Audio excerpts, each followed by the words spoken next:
the mystery of vitrified fortresses all across Europe. What caused this? Europe, the old continent, known for its amazing history, medieval times, and stunning fortresses, castles, and ruins, monarchies. Between 700 and 300 BC, a large number of forts were built even in Scotland, many of them on top of hills with walls made of stones piled together without the use of mortar.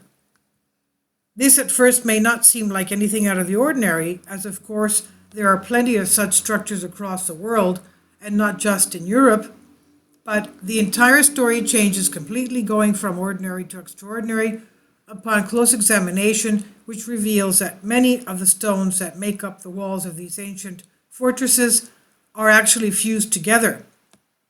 What made them fuse?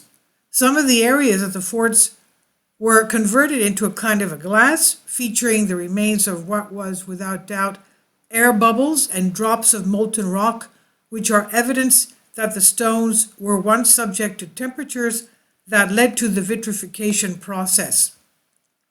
Not a single scholar has been able to explain how this is possible.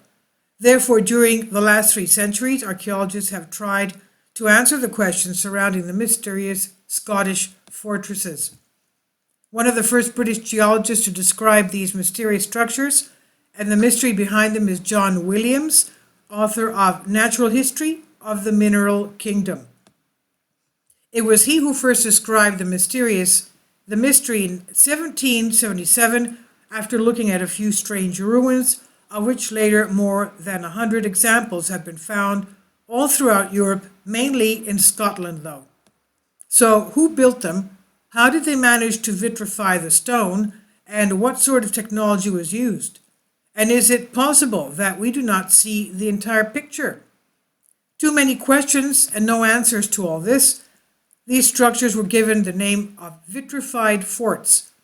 These structures have amazed geologists for centuries because there's no scientific explanation for how the rocks fused. The temperatures at which they had to be submitted for vitrification occur at comparable to the detonation of an atomic bomb, say some experts. But what is interesting is the fact that there are not 1 or 2 vitrified structures, but hundreds of examples spread across Europe, with 70 forts existing in Scotland alone.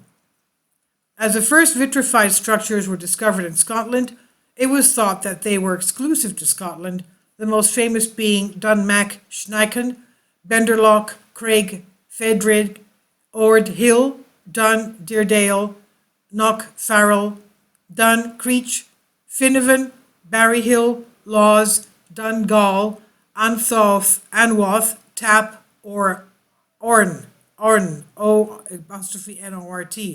Ornt. Okay. Now, however, examples of similar structures have been found in Bohemia, Silesia, Thuringia, and the provinces of the Rhine in Hungary, Turkey, Iran, Portugal, France, Sweden, among others. What is strange is that the vitrification is not total in all the forts, nor is it homogeneous in the walls of the same sites. Experts have found that in some cases the stones appear partially calcinated and fused, while in others they are covered by a layer of vitreous enamel, and sometimes, although rarely, the entire length of the wall presents a solid mass of a vitreous substance. Nobody knows how these walls came to be vitrified.